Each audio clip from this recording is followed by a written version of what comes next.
De retour au bulletin, on termine cette émission avec notre coup de chapeau de la semaine.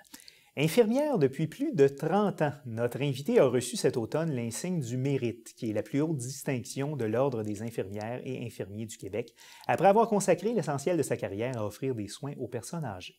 Et c'est à elle que nous décernons notre coup de chapeau de la semaine, Madame Odette Roy. Madame Roy, bonjour. Bonjour. Merci d'avoir accepté notre invitation. C'est un plaisir pour moi d'être avec vous.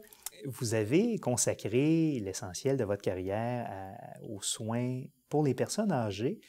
Pourquoi? Qu'est-ce qu'elle représente pour vous, cette clientèle-là? La clientèle personne âgée, je vous dirais que c'est un coup de cœur dès le début, finalement, de ma carrière. Alors, pour moi, ça m'a permis non seulement de découvrir cette spécialité, qui n'en était pas une à l'époque, en 78, et aussi, finalement, d'avoir ce privilège de côtoyer, de soigner des personnes âgées, mais dans différents milieux. Alors, moi, j'ai exercé, finalement, à l'hôpital, aussi, finalement, à domicile, et aussi dans les centres d'hébergement. Alors, ça a été pour moi une carrière là, extrêmement prolifique, dû au fait non seulement de découvrir le soin, qu'est-ce que ça revêtait finalement le soin aux personnes âgées, mais aussi d'aller me perfectionner pour vraiment mieux les soigner. Parce que je vous dirais qu'il y a 30 ans, on n'avait pas cette sensibilité aux soins des personnes âgées comme nous l'avons maintenant. Et justement, comment ça a évolué durant les 30 dernières années, les soins pour les personnes âgées? Bien, moi, j'ai l'impression que ça a évolué avec tout aussi la situation sociale, dû au fait qu'on a de plus en plus de personnes âgées. Et on aussi vit plus longtemps. On vit plus longtemps. Et aussi, finalement, cette sensibilité qui nous amène à avoir un soin le plus adapté pour les personnes qui sont âgées et très âgées. Je vous dirais, finalement, les personnes que j'ai soignées en tout début de carrière et celles, finalement, que j'ai soignées, finalement, à la fin et que je côtoie toujours, ils sont très différentes. Comme vous dites très bien, les gens vieillissent, vieillissent.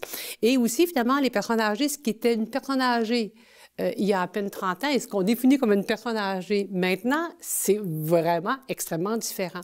Alors, il y a beaucoup de défis reliés au fait à des personnes qui sont plus âgées. Et est-ce que je me trompe en disant que les gens en général sont généralement plus malades plus longtemps en vieillissant? C'est-à-dire que on peut passer une dizaine, une quinzaine d'années, par exemple, avec des terribles maladies comme l'Alzheimer, tout ça, et on reste longtemps malade. Est-ce que c'est une mauvaise interprétation? Votre questionnement est très juste parce que c'est vrai qu'on façonne le vieillissement comme un regard négatif. Et on a l'impression que les gens vivent plus âgés et plus malades. Mais je pense qu'il faut vraiment être conscient du fait que la majorité des personnes âgées, finalement, vont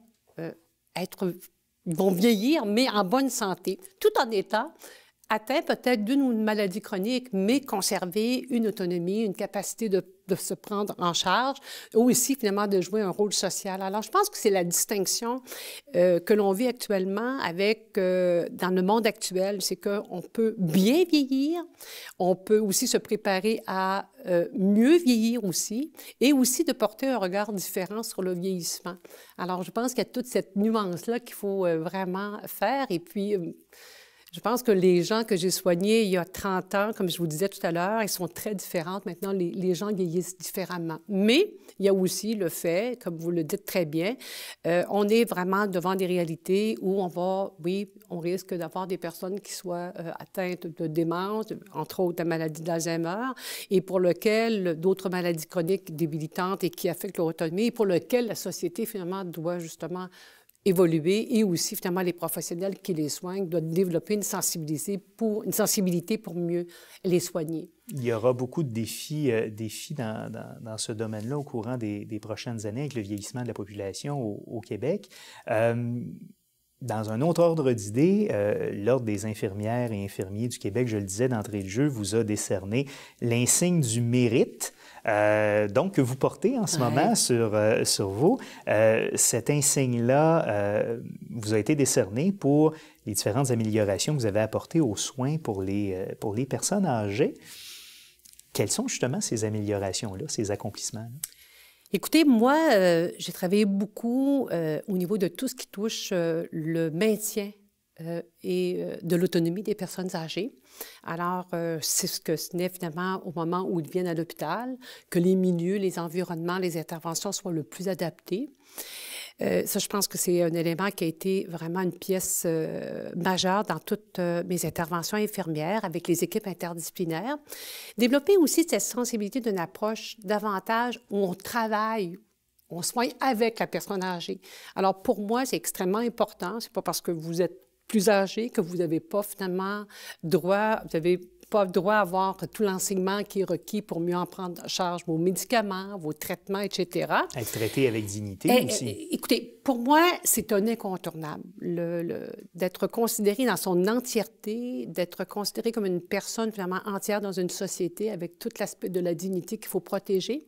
Et aussi, finalement, dans tout le cours vraiment de mon parcours, travailler beaucoup sur la prévention des chutes à l'hôpital ou à domicile, et aussi très engagée dans les travaux touchant la réduction de l'utilisation de la contention dans le cadre d'un séjour hospitalier et en hébergement. D'essayer autant que possible, justement, de contrôler ça autrement, et peut-être aussi autrement que par la médication. Là, tout à fait. Alors, pour moi, c'est vraiment, j'ai joué un rôle majeur, et c'est avec beaucoup de fierté que je le dis, parce que l'utilisation de la contention, c'est une mesure de dernier recours, et j'ai présider finalement les travaux au niveau national pour justement mettre en place un programme qui justement allait viser cette réduction-là, mais allait proposer des interventions pour mieux évaluer et mieux intervenir auprès de ces personnes qui sont à risque. C'est ça, d'intervenir sur la cause peut-être plutôt que de limiter les conséquences de la contention ou de la médication.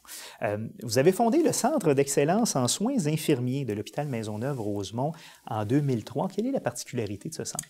Ce centre d'excellence-là, il a été finalement créé, pensé, mis en incubateur en 2002-2003.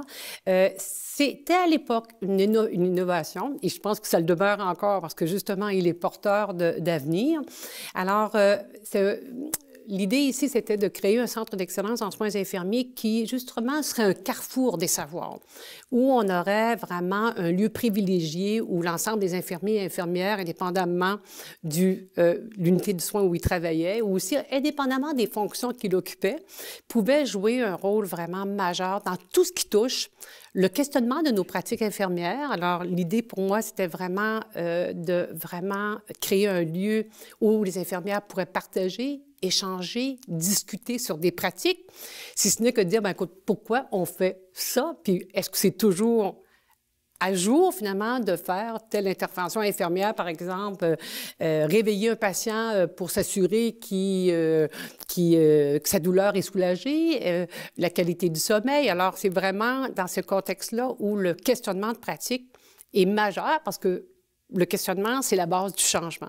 Et c'est quelque chose que vous faisiez en collaboration avec l'Université de Montréal, parce que Maisonneuve-Rosemont est un hôpital affilié à l'Université de Montréal. Tout à fait. Alors, il y avait toute cette préoccupation du questionnement de pratique, toute la préoccupation aussi d'introduire la recherche dans les milieux cliniques, comme à l'hôpital Maisonneuve-Rosemont.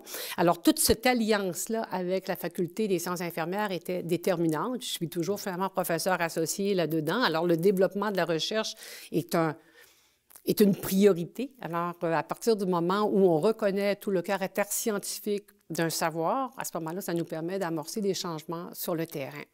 Et aussi, nous avions au Centre d'excellence un beau programme, et il est toujours en cours, un programme de soutien financier aux études là, pour les infirmières qui voulaient se perfectionner, soit au premier, deuxième cycle, et aussi finalement l'encouragement aux études collégiales. Alors, c'était un programme à la hauteur de 400 000 $ qui était réparti sur un 10 ans, et c'était le groupe Banque TD et la Fondation de l'hôpital Maisonneuve-Rosemont qui nous a vraiment soutenus. Qui ont permis d'offrir ces bourses-là. Exactement, et ça se poursuit. D'accord. Vous avez quitté l'hôpital Maisonneuve-Rosemont l'an dernier, après 15 années de service. Vous avez quitté avec le sentiment du devoir accompli? Ah, tout à fait. Tout à fait. Tout à fait. C'est un fragment de ma vie professionnelle et pour moi, c'est un accomplissement avec vraiment un sentiment d'avoir non seulement accompli le meilleur, mais de laisser aussi le meilleur pour la continuation. Et visiblement, vos confrères, vos collègues de l'Ordre des infirmières, infirmiers ont su le reconnaître aussi. Madame Roy, merci d'avoir été là et c'est à vous qu'on décerne notre coup de chapeau cette semaine. Merci beaucoup. Merci à vous.